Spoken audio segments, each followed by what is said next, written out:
Oke guys, kali ini kita bikin video lagi. Jadi ini pesanan dari salah satu subscribernya Lopez Hasan ya. Nah, jadi ini kebetulan tambak ini mau kita panen. Jadi umur udangnya sudah 3 bulan. Nah, jadi katanya Om tolong bikinkan video tentang cara bikin cara pasang troll, karena saya masih bingung katanya. Nah, oke lah. Nah, jadi ini anggota sementara bikin sementara pasang troll. Jadi inilah yang dibilang troll. Nah, troll ini panjang. Jadi biasanya panjangnya itu 11 sampai 14 meter.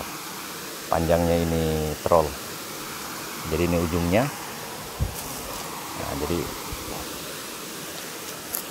Nah, jadi ini panjang ke sana. Pokoknya ini 12 sampai 14 meter biasanya. Nah, jadi ini bingkai. Ini yang dibilang bingkainya troll. Ini maksudnya apa? Untuk mulutnya troll ini. Nah, jadi troll itu mulai dari sana tuh mengecil, dari sana kecil, membesar sampai di sini ya, sampailah besarnya segini. Ini ukuran bingkai tergantung dari ukuran pintu. Tuh, pintu tambak. Jadi kalau ini ukurannya 120 dikali ini lebarnya ini 1,2 meter. Kalau tingginya ini biasanya 1,5 meter. Tapi tergantung ya kebiasaannya orang lah. Nah, jadi ini mulutnya sementara dijahit. Jadi nanti dikasih masuk. Nah, ini kan kalau dibuka ini kan lebar ini. Nah, lebar ini. Jadi ini mulutnya, jadi dikasih masuk di bingkai ini. Nah, nanti dia dipasang di situ tempatnya troll, di bawah situ. Jadi ini pintu dibuka, daun pintunya ini dibuka, nah, keluarlah dia lewat, masuk di sini, masuk yang di bingkai ini, di mulut troll ini. Nah, nanti keluarnya di ujung sana, di buntutnya. Nah, begitu. Jadi itu sudah dipasang. Nanti kalau dia dipasang begitu dia modelnya. Pasang, nah itu ujungnya nanti tinggal tarik ke belakang sana. Nah, kalau yang di belakang sana tuh, nah itu banyak krokodilnya tuh. Ya mudah-mudahan kita selamat lah. Ya pintar-pintar lah bagaimana caranya.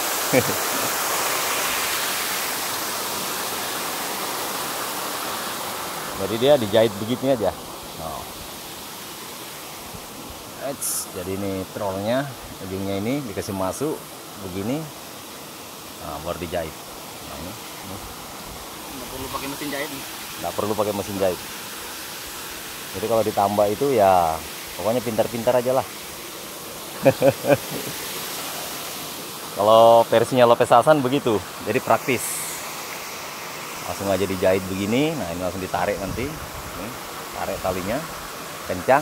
Nah inilah mulutnya nih sudah ini. Jadi kalau kita masuk dalam sini, kita masuk ini posisinya si Bang Lopez masuk. Nah, nanti keluar sana, sampai di ujung sana. Panjangnya biasanya 12 sampai 14 meter. Kalau yang saya pakai ini panjangnya 14 meter. Tergantung pintu tambaknya ini. Tapi umumnya 12 meter. Kalau dia terlalu panjang juga susah juga. Capek kita tarik. Nah, jadi ini seniornya tambak ini namanya Bapak Arya, tapi dia lebih dikenal Codi. Jadi dia ini kalau tambak ditarakan ini sudah kemana-mana, semua sudah pergi lihat aja maksudnya.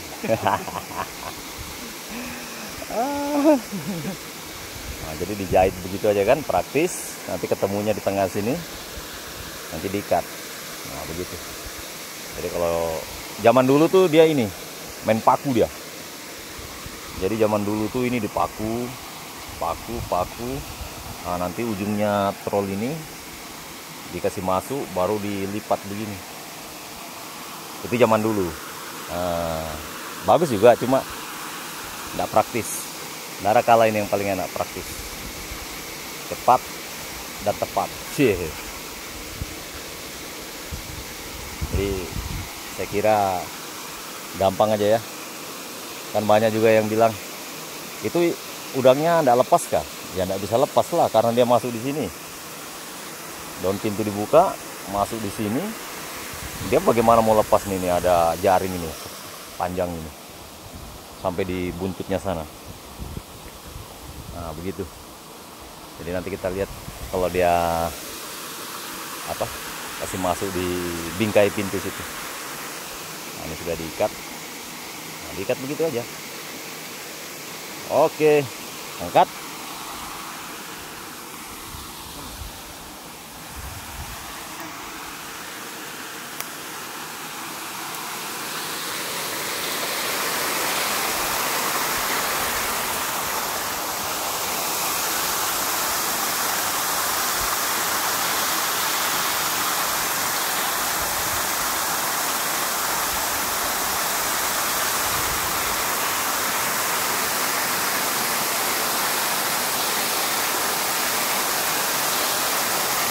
Oke. Jadi beres sudah. Jadi nanti itu ditarik. Tarik ke sana.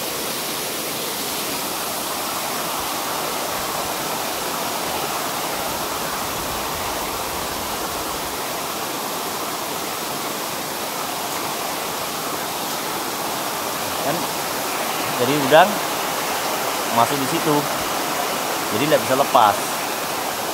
Nah, jadi saya kira paham sudah. Jadi kita bertambah ini ya praktis-praktisnya lah, bagaimana caranya. Kan segala sesuatunya tuh bisa diatur. Yang penting pengaturannya sesuai. Haha. Jadi nanti malam rencana kita langsung panen. Kita panen ini tambak ini. Jadi tambak ini luasnya 20 hektar juga. 23 hektar kalau saya tidak salah. Jadi saya isi bibit ini agak banyak ya, 300.000. Jadi informasinya sih udangnya ini agak kecil, mungkin besarnya begini-begini kayak jempol. Kalau udang kayak jempol tuh ya size 60-an. Mudah-mudahan lebih besar lah, karena bibitnya ini sama-sama yang kami panen di sebelah sana. Nah itu lebih kecil, ada 1 ton lebih sudah keluar udangnya. Saya stop. Nah nanti dilanjut lagi, ditahan dulu 2 bulan baru kita panen kembali. Oh iya, sekalian review pintu lah, pintu tambak. Nah oke. Jadi langsung satu kali selesai, beres masalah pintu tambak. Jadi ini pintu tambak, begini modelnya. Kalau ini namanya pintu 2 daun. Maksudnya pintu 2 daun itu, nah ini 1 daun, nah itu 1 daun. Jadi 2 daun. Nah, ada juga yang 1 daun. Ada yang 1 daunnya aja.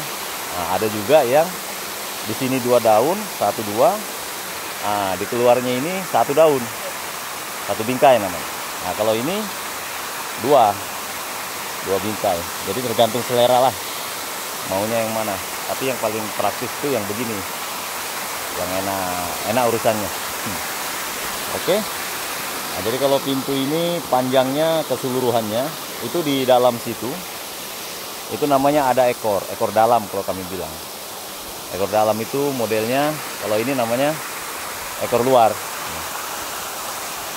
Nah ini namanya ekor, itu ke sana sampai di ujung sana itu namanya ekor. Sama juga yang di dalam tadi itu namanya ekor dalam. Kalau yang ini tergantung, biasanya orang panjangnya tuh 6 meter, tapi ini panjang, ini panjangnya sekitar 8 meteran. Nah biasanya 6 meter dari sini ke sana itu. Nah, dia harus ada namanya, kalau kami bilang ini ring balok. Ini ke sana, ini juga ke sana.